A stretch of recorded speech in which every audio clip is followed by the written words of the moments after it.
Okay, let's dive into something pretty wild today. Imagine this. What if, scrolling through dating apps became your actual job? Uh-huh. Not for your love life, but helping other people find theirs. Right. We're looking at this surprising trend for 2025, AI-assisted dating profile management. Basically, for singles who just don't have the time. Yeah, and it's interesting why this is happening now. You've got professionals super busy, working long hours. Maybe they have side hustles too. Totally. And add to that just like digital burnout, swiping, matching, messaging. It takes real energy. It really does. So this gap opens up in the market. Entrepreneurs are stepping in, offering this, well, premium dating management service. Okay, so there's definitely a demand. Right. But how does it actually, work? What are these services doing? Well, from what our sources say, it kicks off with a pretty deep interview. They need to get the client's vibe, their preferences, sense of humor, what they're actually looking for. So capturing their personality, basically. Exactly. It's about authenticity, or at least representing their authenticity. Then comes the tech part. Ah, the AI. Right. They use AI tools, could be ChatGPT, Jasper, sometimes even custom-built AI personas tailored to the client. Custom personas, wow. Yeah. And these aren't just spitting out random lines. They're trained, sort of, to mimic how the client talks. They help write the bios, the openers, even draft replies to messages. So it's not just setting up the profile, it's the ongoing chat, too. Some services, yeah, they can automate some of the initial small talk, maybe using bots integrated with Bumbleweb, OkCupid, Tinder.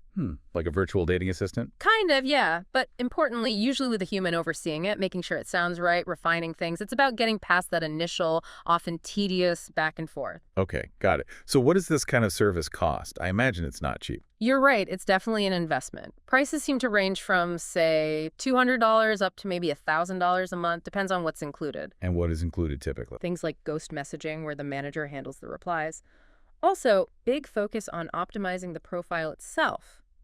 A/B testing photos, for example. Testing photos, like which ones get more swipes? Exactly. See what performs best. And then at the higher end, some services will actually schedule the real-life dates for the client. Put it right in their calendar. They're essentially outsourcing the whole initial phase. Pretty much. The time, the effort, even some of the emotional labor of endless swiping. Which brings up the big question, doesn't it? Is this ethical? Yeah. That's definitely a core point in the source material. What's the take? Well, the argument from the service providers is that it's not faking an identity. The client is real. They've given full consent.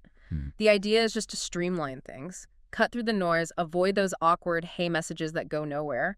They frame it as a personal branding for romance. Personal branding for romance. Interesting phrase. But still, you wonder about the person on the other side, right? Are they talking to who they think they're talking to? That's the tension, absolutely. The services would argue they're just helping clients put their best foot forward efficiently to get to that first real date. Then the actual person takes over. Okay. And it's important to note, this isn't just Tinder and Bumble. Oh. No, some manage profiles on more niche platforms, even those LinkedIn-style dating sites, or they run DM strategies on Instagram for dating. Really expanding the definition. For sure. It sits right at this intersection of like digital marketing, understanding people, emotional intelligence, and AI automation.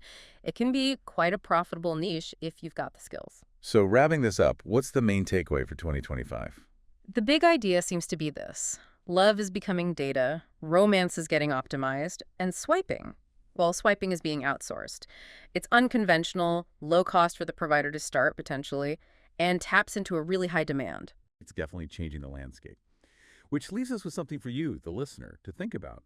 What does all this outsourcing of romance, this optimization of connection, what does it mean for how we form relationships?